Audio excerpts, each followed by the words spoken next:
E aí, galera do terceiro ano da noite do Sânico Teles, PET 5, semana 2, também firmes e fortes, né? Depois de uma semana de descanso, de recesso, para aqueles que já estavam com tudo em dia, tenho certeza que deu para recarregar as baterias. Para quem estava meio atrasado, deu para colocar em dia. Se não deu para colocar tudo em dia ainda dá tempo, mas já deu para adiantar bem. Beleza. Essa semana, pessoal, nessa semana 2 do PET 5, o tema é o estado do bem-estar social no Brasil, certo? Muito bem, mas antes de nós entendermos entender melhor as perguntas, as questões, ajudá-los a encontrar a resposta de uma forma mais fácil, lembrar vocês o que é o estado do bem-estar social. O livro, a apostila, né, a atividade, ela traz uma definição logo na página 95. Depois vem um texto na página 96. E a partir da página 96 vem 4 perguntinhas que terminam na página 97. Mas em palavras bem fáceis, bem simples, para descomplicar aquilo que parece ser complicado, o que foi o estado do bem-estar social? Quando nós tivemos aquela crise econômica fortíssima em 1929, que os Estados Unidos quebrou e com ele quebraram vários países, o que nós tínhamos em termos de políticas econômicas? O que é política? O que os governantes? Qual a relação dos governantes com a política? Era até a crise de 29 uma relação mais distanciada. Os governantes auxiliaram e ajudaram os grandes industriais, a burguesia industrial, a expandir os seus negócios, inclusive a dominar, né, terras na África e na Ásia, o chamado imperialismo, porque para os governantes, quanto mais essa classe, quanto mais a indústria crescesse, se expandisse, mais ela faturaria, faturando mais impostos pagaria para os governantes. Ótimo, beleza. Até aí parece que a equação está fechando. Mas aí veio a crise de 1929. Então, até aí, nós vamos observar que não há uma preocupação dos nossos governantes do mundo, de modo geral, de ter um controle muito grande sobre as economias. O que interessava era apenas auxiliar a burguesia industrial a expandir os seus negócios, a enriquecer mais, certo? Esse era o objetivo. Mas o que acontece? Acontece que com a crise de 29 e a falência dos Estados Unidos e de muitas nações, os governantes tiveram que se intrometer. Eles tiveram que colocar a mão na massa, eles tiveram que tomar o comando da coisa. Não dava mais para deixar para os burgueses administrarem, porque eles ficaram tão ávidos por dinheiro, por lucros, que eles acabaram provocando uma produção em massa, uma produção em excesso, que acabou gerando falências, desemprego e uma grave crise econômica. Então, a partir dos anos 30, da década de 1930, os Estados Unidos e todos os países que foram atingidos pela crise de 29 passam a ter governos muito presentes, muito fortes, assumindo responsabilidades de uma série de setores da vida do país, que até então o governo não se intrometia. Então, os governantes passam a ser responsáveis pela educação, pela saúde, pelo controle da economia, pelo controle dos preços. Os governantes passam a ser responsáveis pelas estradas, passam a ser responsáveis por todo o avanço tecnológico, criam-se, né, muitas estatais criam-se muitas empresas do governo para ficarem responsáveis por uma série de setores.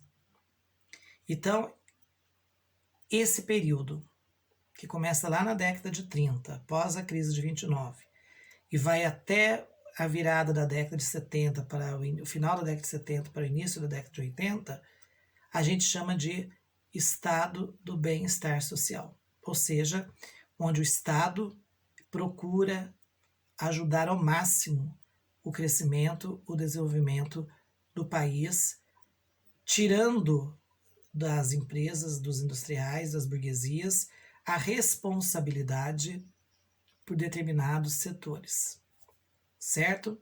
Tanto que lá nos Estados Unidos, a crise de 1929 vai ser resolvida nos anos 30, graças a uma série de intervenções governamentais. O presidente Franklin Delano Roosevelt, ele vai mandar fazer estradas, ele vai fazer pontes, ele vai fazer uma série de obras públicas, ele vai investir muito dinheiro na construção civil, justamente para gerar empregos, e com esse emprego o pessoal ter salário para poder voltar a comprar, voltar a consumir, tá certo? Então nós vamos ver isso no Brasil também, porque o Brasil vai ser um dos países muito afetados pela crise de 29. Porque nós éramos um país, até então, tipicamente exportador de produtos agrícolas. Embora nós tínhamos uma indústria muito crescente, que já estava tendo uma forte influência politicamente, mas o Getúlio Vargas, que assume o comando do Brasil após a crise de 29, ele passa a agir muito usando o dinheiro público para tentar pôr as contas em dia, inclusive até para salvar os cafeicultores, né? Porque o setor mais atingido pela crise de 29 no Brasil foi o setor cafeeiro. Então o Getúlio vai até comprar os cafés, né, os estoques de cafés, e mandar queimar para poder faltar café no Brasil e os preços poderem aumentar e assim compensar a produção cafeeira. Salvou a vida de muitos cafeicultores, de outros não, mas foi uma ajuda. Então mostra aí o governo tomando as rédeas, né? Tomando o controle da situação. O governo criando mecanismos para poder ele controlar a economia sem deixar ela livre, liberada, a Deus dará, digamos assim, como está hoje, né? Porque no final da década de 70 para o início da década de 1980, o próprio Estados Unidos e a Inglaterra resolveram que estava ficando muito caro para os governantes bancarem tudo, serem responsáveis por uma série de fatores, certo? De segmentos, de setores da sociedade. Então era preciso voltar ao que eles passaram a chamar de neoliberalismo, ou seja, o governo se distanciar dessas responsabilidades e passar para a iniciativa privada, para particulares. E o Brasil entra nessa onda a partir do governo Fernando Collor de Mello, e isso é de fato intensificado a partir de 1995, durante os mandatos do governo Fernando Henrique Cardoso, né? Nós vamos ter estradas, sistema de telefonia, tudo privatizado, né? Porque tudo antes era do governo que controlava esses setores. O governo passa apenas a ser um fiscalizador para evitar abusos e procurar manter a qualidade dos serviços. Por outro lado, deixa livre, o mercado fica livre para praticar os preços, para praticar os investimentos e as melhorias que acharem melhor. Então, nós vemos aí, por exemplo, né, que em alguns setores foi positivo, como, por exemplo, nós temos aí uma diferença gritante, vocês podem observar isso quando a gente viaja.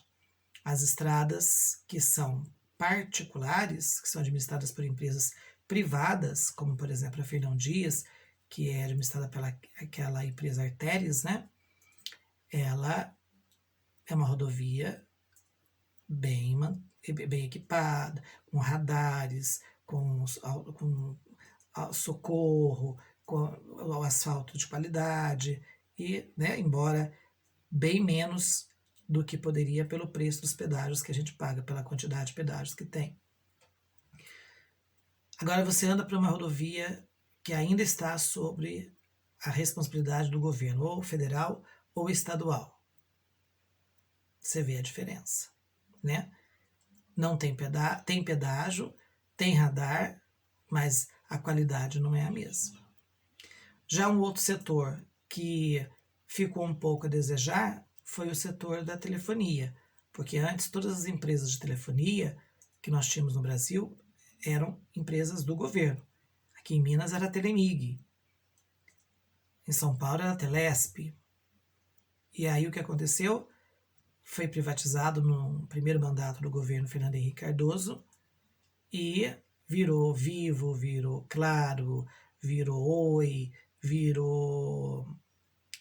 Na época tinha até outras empresas, depois essas foram comprando. Então nós vimos assim que elas baratearam o preço da telefonia, porque no Brasil o telefone era uma coisa cara, que somente a classe média alta para cima podia ter, então era uma forma até de status. E com a privatização do sistema de telefonia, houve um barateamento e houve uma facilitação para que as camadas populares tivessem telefone. Todo mundo passou a ter telefone fixo, depois veio o celular, todo mundo passou a ter celular, enfim. Mas nós temos que reconhecer que a qualidade não é a mesma, né? Para quem viveu a época da telefonia estatal, que era bancada pelo governo do estado, sabia que nós vinha aquelas listas telefônicas com informações assim de todo tipo, era praticamente uma enciclopédia. E com a privatização, essas empresas de telefonia particulares, elas foram cada vez mais acabando com aquilo, as listas telefônicas foram ficando cada vez mais ruins, eu acho que nem tem mais. E eu, pelo menos, não recebo mais. Certo? Até porque hoje nós temos internet para procurar, né? Os telefones, então nem precisa gastar mais com lista telefônica. Mas elas eram top, quase que uma maná que abriu de tanta informação. Então, meus amigos, no Brasil, essa ideia de Estado do bem-estar social começa com o governo de Getúlio Vargas, logo nos seus primeiros anos, na década de 30, quando ele começa a ajudar os cafeicultores, comprando café pelo preço bem barato que estava na época, queimando este café em toneladas e toneladas, com o objetivo de aumentar o preço deste café e salvar o máximo de cafeicultores da falência absoluta. E a partir daí foram sendo criadas estatais e mais estatais e mais estatais, na qual o governo passou a ser responsável por administrar uma série de segmentos. Alguns deles eu já falei aqui, né? Então, logo após a leitura do texto da página 96, vem a primeira pergunta, que diz o seguinte: o que foi o estado do bem-estar social? Né? O que foi esse estado? Dá uma definição, dá um conceito, dizer o que é. Eu falei, e no texto também, lá na página 95, tem a definição. Então é só transcrever.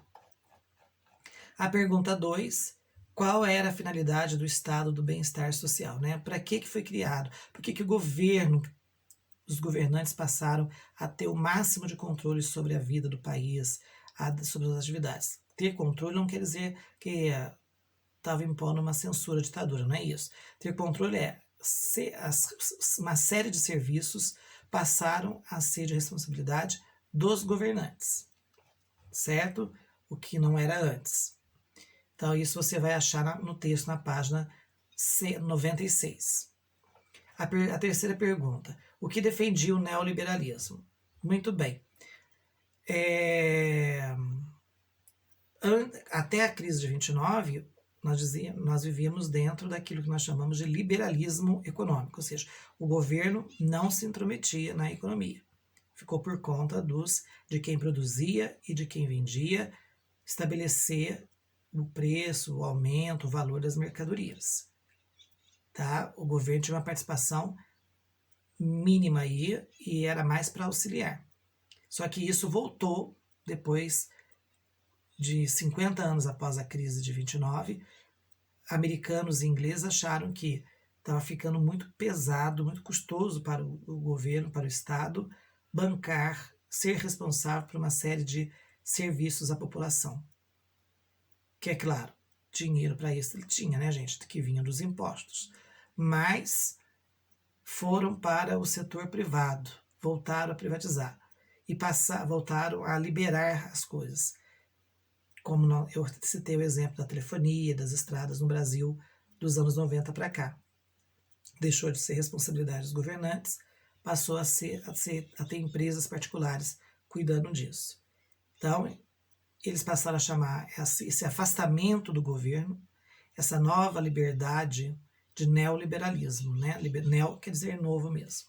Então, a pergunta é o que defendia o neoliberalismo, tem no texto. E a última pergunta, o que os neoliberais promoveram? Né? Acabei de falar. Eles promoveram uma particularização, ou seja, uma desestatização de tudo. Né? Tudo que pertencia, os setores mais lucrativos passaram a ser de empresas particulares. O governo deixou de ter controle, de ser responsável por aquilo. Então, houve, acima de tudo, uma desestatização, ou seja, deixou de pertencer, de ser responsabilidade do Estado determinado serviço, tá certo? Determinada obrigação. Citei aqui o setor de estradas, de transporte, citei aqui a questão das telefonias, sistema de telefonia, e tem outros e outros serviços, né, que foram sendo privatizados, empresas, né, mineradoras, aqui em Minas, né, a região que tem mais minério para ser explorado, muitas dessas empresas que eram estatais foram vendidas e passaram a ser administradas por empresas particulares, e olha o que deu, né? Então, o pessoal mais conservador, mais tradicional economicamente, não é muito a favor dessa política neoliberal, porque ela causa, né, uma grande desigualdade, porque o neoliberalismo, ele privatiza aquilo que o governo te oferece, entre aspas, de graça. Então, ainda no Brasil ainda nós não tivemos isso em grande escala, mas nada impede que o governo privatize, por exemplo, o setor da saúde. Tudo passe a ser pago, como é, por exemplo, nos Estados Unidos. Os Estados Unidos não têm um sistema de saúde público. O presidente Barack Obama tentou até implantar um sistema público que o Donald Trump desmontou na hora que assumiu o governo. Por quê? Porque não interessa para as grandes empresas da área médica que o governo tenha participação nesse setor. Eles querem administrar tudo para que passa a ter bastante lucro. Então, nós estamos a caminho de grandes ainda de privatização. O Brasil ainda não privatizou todos os setores, né? O governo brasileiro ainda tem um controle muito grande sobre alguns setores. A saúde é um deles, a educação. Fala-se muito da privatização do setor educacional.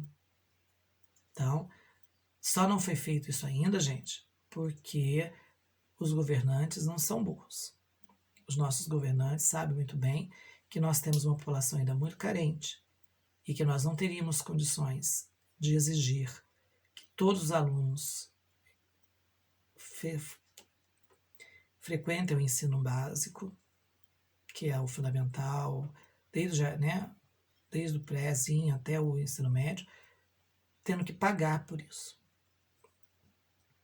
ou um colégio particular assumir um colégio público e tirando do governo as responsabilidades sobre esse colégio. Mas aí vem o custo disso, né? Um colégio particular vai cobrar uma mensalidade. Então, essas são as desvantagens do neoliberalismo, que aí ele favorece os que podem pagar e joga à margem aqueles que não têm condições de pagar. E nós estamos vendo nesta pandemia que o Brasil tá bem pior do que nós imaginávamos, né? Nós imaginávamos que a realidade seria brasileira, do povo brasileiro de modo geral, seria bem melhor. E a pandemia veio mostrar que nós temos uma camada de população ainda muito, mas muito carente mesmo. Então, é algo para se pensar e muito.